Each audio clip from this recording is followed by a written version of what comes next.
So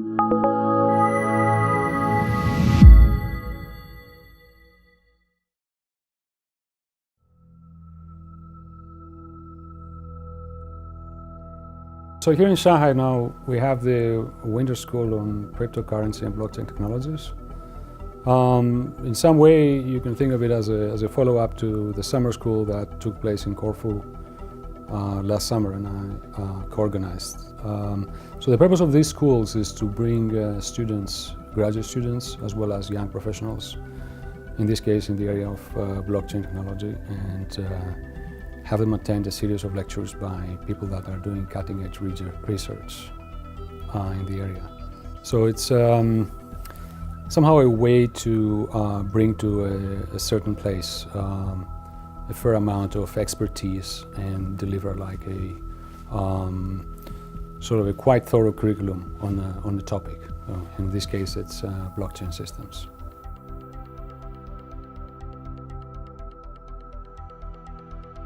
I think scalability is one of the key open questions now, and what makes it particularly challenging is that it never makes sense to talk about scalability without understanding security. So scaling the protocol can only be done in a setting where you understand how security works and how scaling the protocol might affect security.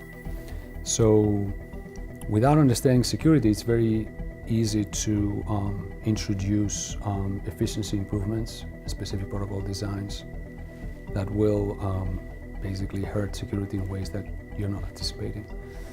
So the biggest challenge here is to understand exactly the security of these protocols, and while keeping the level of security the same, you try to explore the design space and find a protocol which maintains the same level of security compared to its competitors, let's say, but it's more efficient.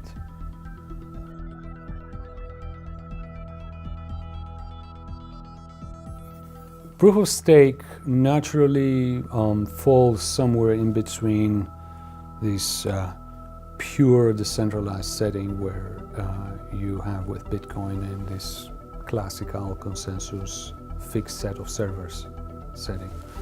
So there's a very interesting domain, like range if you want, between those two. And I think it's one of the very interesting challenges of the area is understand that space. So our proof of stake protocol actually is, you can think of it as like being somewhere in between. And scalability obviously is one of the big benefits that you might expect from a proof of stake protocol. But to get to scalability, we should not ignore other aspects that these protocols have and would like to understand better. Quite importantly, for instance, the incentive aspect. Irrational actors are engaged in the protocol, why they do that, and is the protocol itself compatible with the set of incentives that the rational actor may have.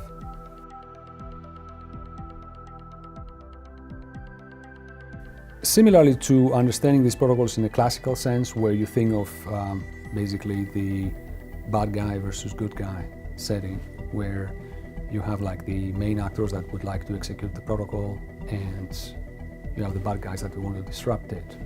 So the classical cryptographic model does not touch on the incentives, like why the good guys are good. That's not questioned. They're good by default, by nature, by definition.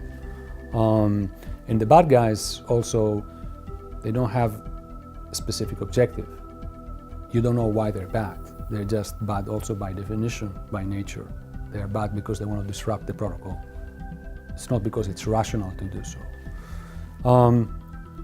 So there was always a hope in the research area of cryptography to try to exploit rationality as a way to produce better protocols, like more efficient protocols, protocols that also are more applicable to real-world scenarios, in a world where there's not black and white, but it's somehow more grayish, because like in fact, the world is like that. There's no bad and good actors per se. On the other hand, this always stumbles on the difficulty that you have to understand rationality.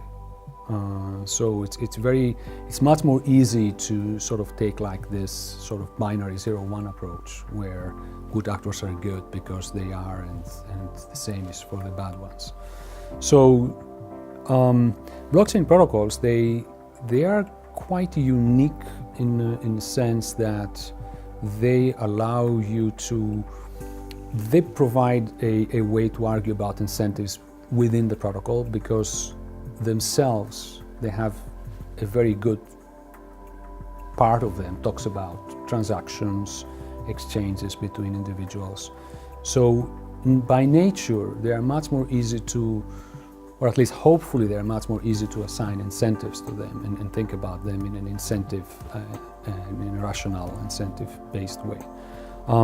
Some of this work is actually being undertaken now, and as part of our new proof of stake protocol, we actually have a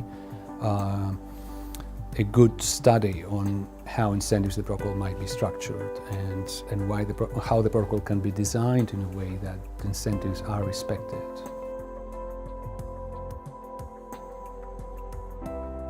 Blockchain protocols have actually are a good part of my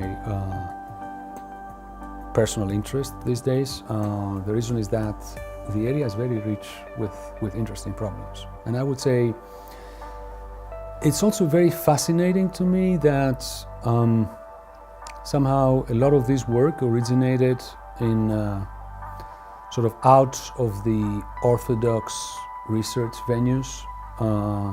And the fact that, despite this fact, was very well thought. I mean, Bitcoin system itself, there was a lot of wisdom that was put on that system that was not reflected, let's say, in the white paper and or in publications that came shortly, or blog postings and publications that came shortly after the release of the Bitcoin system. So, in some sense, that was very invigorating, because for someone that works in cryptography for many years, like myself, the advent of Bitcoin actually is a time, let's say, of that we can see a lot of these cryptographic primitives that were, say, theoretical or like, you know, mental exercises of A and B, Alice and Bob and Charlie and Dave do something. You know, whiteboard sort of difficult math exercises. Now actually they have physical, they come actually to the real world, because a lot of blockchain protocols, they actually do need like quite advanced cryptography, much more than the crypto that we're used to see implemented. So just picking any of these sort of systems and trying to bring it to practice, it just gives you such a wealth of interesting research problems that you could just like do this like 100% of your time and still be like quite excited with things that show up. Now, this being said, there is elements of my research that is in parallel that have to do with e-voting systems, public deliberation, and how to do that in a cryptographically secure way, which I also do think that they are quite important in the blockchain domain, not for, let's say, blockchain type of consensus protocols per se, but more about sort of mapping and understanding like the wider ecosystem. How do, for example, you organize decision making at a global scale? How do you decide about software code base? How do you make decisions in a way that is auditable, coercion-free? So these are questions that you can also cast them in a cryptographic sense, and there is already a lot of literature and research taking place in the strict e-voting domain. But I do anticipate that also such questions that are of interest to me will also have some significance in the blockchain setting, but let's say in the wider setting than just the protocols themselves for consensus of transactions.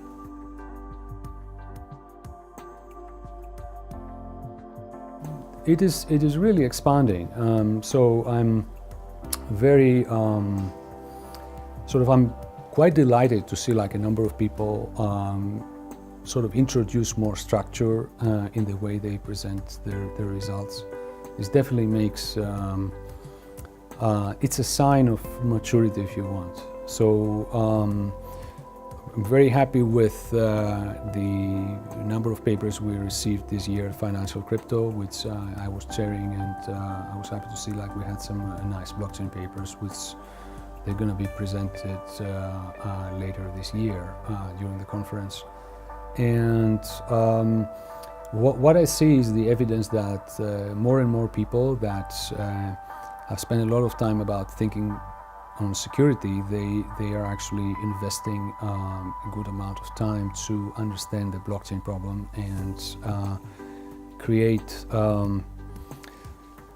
sort of the rigorous discipline that I hope the blockchain area is going to evolve to in the coming few years.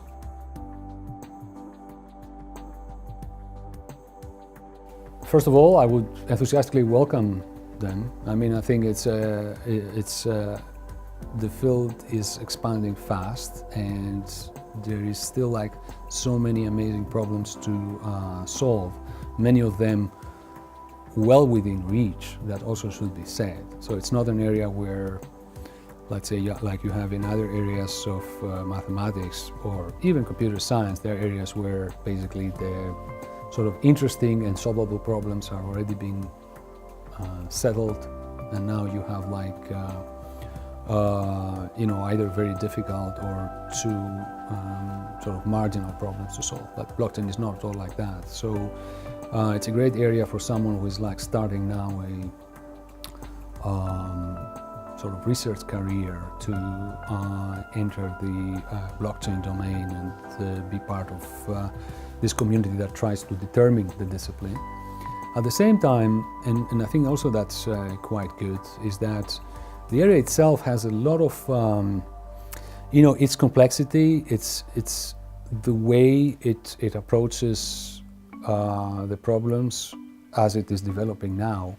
It can teach you very useful things about computer science and math, which, they are useful, like, no matter what someone might sort of engage in, let's say, the distant future, or without, independently of whether like these things are going to remain in their present form or in a different one. There's like quite interesting, is a quite interesting opportunity to understand like security by thinking problems in the blockchain domain.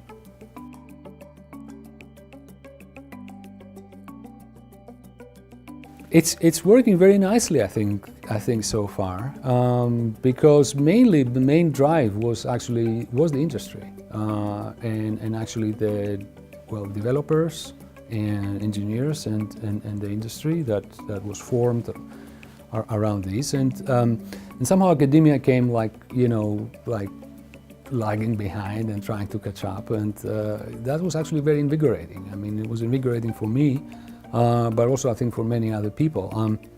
So I think there is a very nice interplay right now. I mean, it's always fascinating to look at places like the Bitcoin Forum and see like all these different ideas which are like floating there, and basically anything you can think of has already been like posted in one way or another, but of course like without any structure or discipline or formal set of argumentation.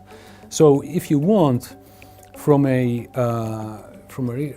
real academic's point of view, this is paradise. Like, it's kind of an area where it's unstructured and it sort of begs to be understood. So and I think like academics, this is exactly what should then be their main drive, like understand. So that's why blockchain, I think, is an excellent domain for that. Okay, so there's always a long way to be taken from a sort of pure academic sort of white paper or technical report to an actual system. And I think in the blockchain domain there's a very nice sort of set of affairs that have a lot of people that do the research being closer to the developers. There's not like this disconnect that you might see in other domains. At least that's my sort of experience so far. It's still like a small community, but there is a lot of interaction, and I think like interaction is key. That's something that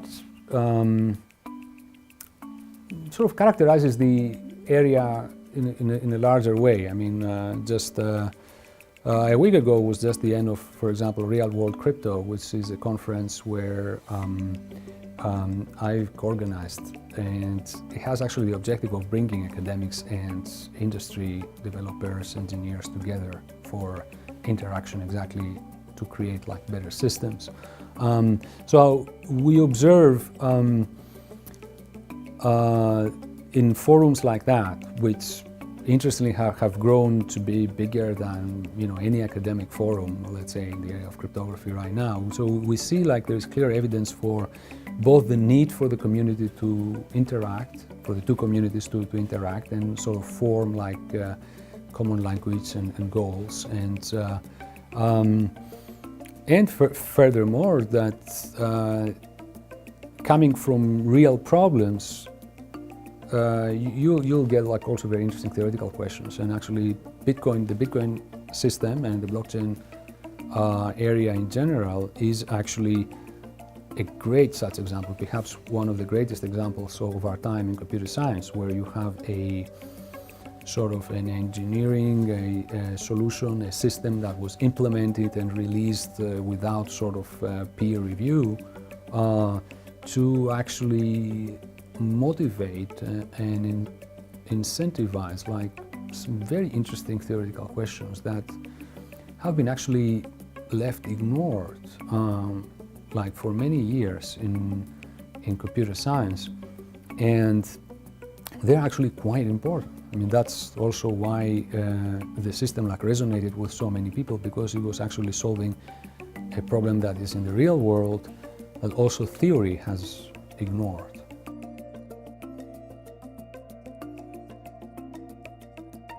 Peer review is a huge topic, of course. And also you have to imagine like how peer review is in let's say our times, where you have like the ability to have rapid publication using the internet. There's like technical report archives where you can like instantly publish something. So computer science was already divergent from sort of more traditional academic disciplines in the way that it published. So it was already like a renegade discipline. Conferences, for example, like became quite important, actually quite more important than journal publications. People like preferred to publish in conferences, meet, and facilitating this way like this rapid development of ideas, where by the time, let's say, a certain result was discussed in a conference, there was already a follow-up like appearing. So this is like very different with the way sort of more traditional academic areas operated, where they had this like formal journal peer review that maybe went over a number of rounds and eventually disseminated results in print as opposed to face-to-face meetings and so forth. So that was already computer science like doing that, and computer science were successful actually in communicating like their sort of renegade status, and they managed to convince, let's say, their employers that this is the way to do it, so this created like this special set of affairs in computer science where papers are quite sort of reviewed in a very fast style, like in the short cycle of a conference reviewing period, and decisions are binary, either accept or reject, and basically resubmission is happening with the next conference, which basically a different set of people. The system also is kind of stateless as it is, right? So it's not like you resubmit and the same set of people like evaluate the work and seeing the delta, which was typical like in journal style publications. So Well, as you understand, there are several downsides to that. I mean, so there is good value in actually observing how a work evolves over time in its process of being like peer-reviewed and published. And somehow, like, the conference model does not facilitate that in a direct way. So there's a lot of discussion in the community, going now to the cryptography community. So the International Association for Cryptologic Research, which is the international organization where all cryptographers are members of and manages the main venues that you have cryptography work, has over the years very vigorously debated what is the right model. Alternative models have been proposed with little success so far, even though increasingly now I see that times are changing and people are re-evaluating the peer review model for conferences and trying to find somehow intermediate models where sort of keep the fast pace of conference publishing with the stateful and more thorough process that you might get in journal submissions.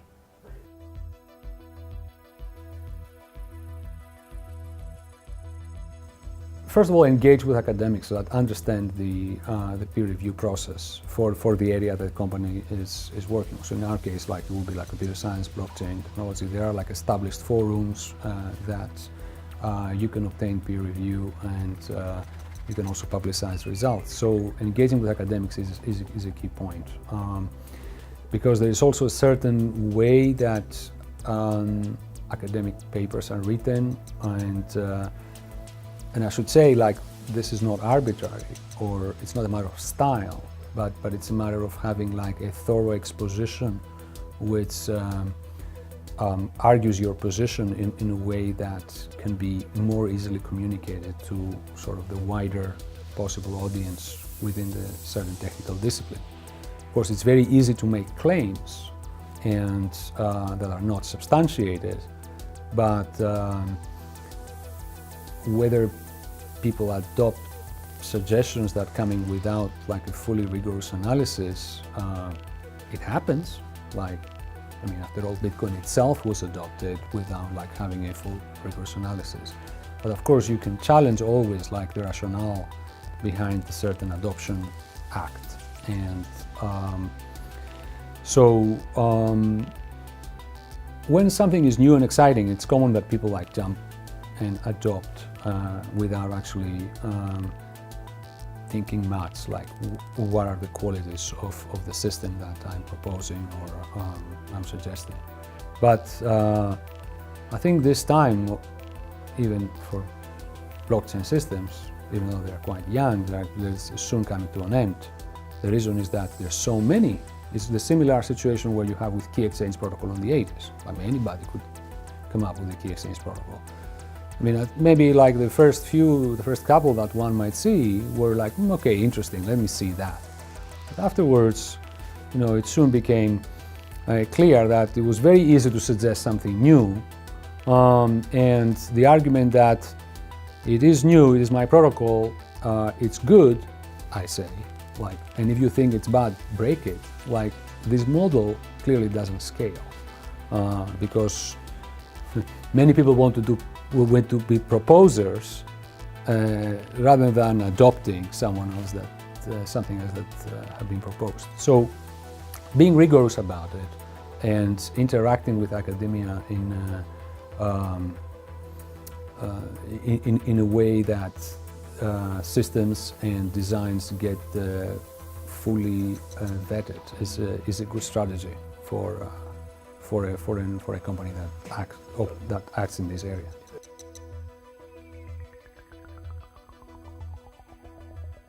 Well, I guess there's no easy answer to that. Like, that's exactly that's exactly the issue here. That doing like this, like fully rigorous, like well-planned academic process where you consider like, you know, everything basically, and eventually they culminate to something you completely understand. It's something that frequently in the industry, fast-paced world, you don't have the luxury to do that. So that's completely understandable. Well, one answer would be to say that these two are just incompatible. Like, that would be one answer. But that's kind of not satisfying, right? So we want actually to understand that, well, in real life there are compromises. It's like in every relationship, there are compromises. So one wants to do things fast, and another wants to do slow. So either they are together and they do something interesting, or then they try to sort of balance and do the best given the circumstances, or they just don't and they diverge. Well, obviously, I think it's far more interesting to try to do it, making whatever compromises are necessary in either side.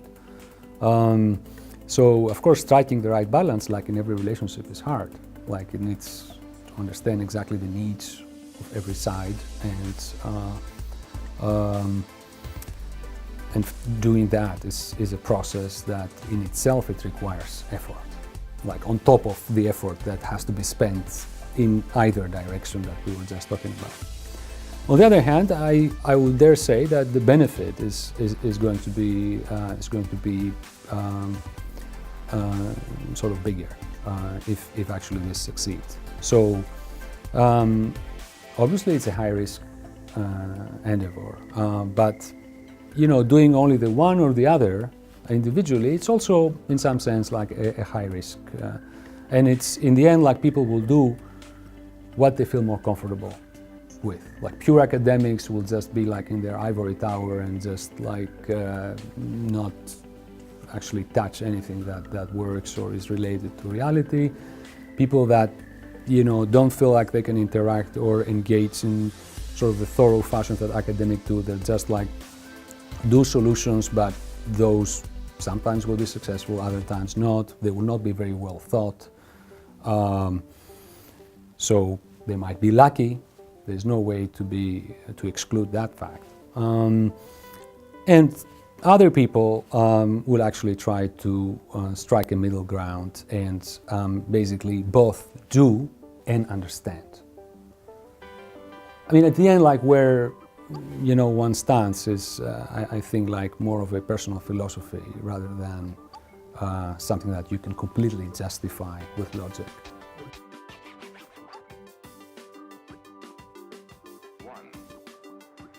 Well, the most interesting problem is the one that is posed by Bitcoin itself.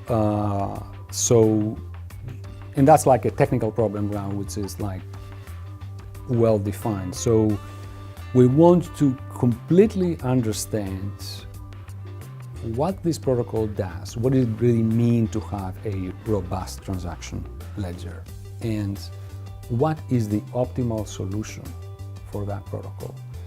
And when I say optimal, I mean in every possible sense. Efficient, both for main actors and the ones that are using it at the application layer, let's say the transactions. And of course, we would like to understand this problem under a variety of different sort of resource conditions, like completely decentralized with proof of work, proof of stake based, and so on. So understanding this space completely, and from theory to implementation, it's a grand challenge for the area. The good thing is that it's also now it becomes a well-defined one. So we see the target. It has been materialized in front of us. So it remains to do the steps that are necessary, and I do believe that the community will do that. So that's like a short term, let's say, big challenge. And the bigger challenge, I think, is about sort of developing the right technology to coordinate at the global scale. And when I say coordinate, I mean in every possible way that humans would like to coordinate with each other to do business and everything else that is important for them.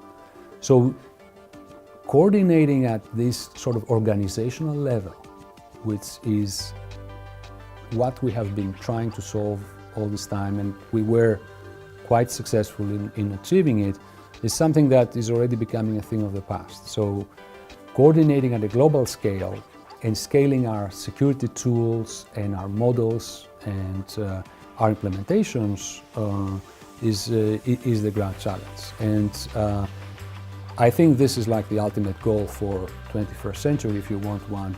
Have the sort of cryptographic, security and engineering understanding and theory and practice that can provide an infrastructure where society at the global scale can interact in a way that preserves basic rights. So people are free, people are still able to engage with each other in meaningful ways, in ways that our society has sort of identified as what is intrinsic to human nature. And we do have, it's a battle, I think, we do have to, we have an obligation to develop the technology to do that. So, so this type of coordination for me is a grand challenge, because it's not straightforward. Both the theory is not straightforward of how to do it, and also if you want in the political way, it's not easy to win that battle. I mean, there are no easy solutions, and I do think that this is something that it's going to be the most interesting problems that will be worked on from the information technology point of view are going to be in this domain. And blockchain is going to be, I do believe, like a big part of that sort of future infrastructure that is going to facilitate that global coordination.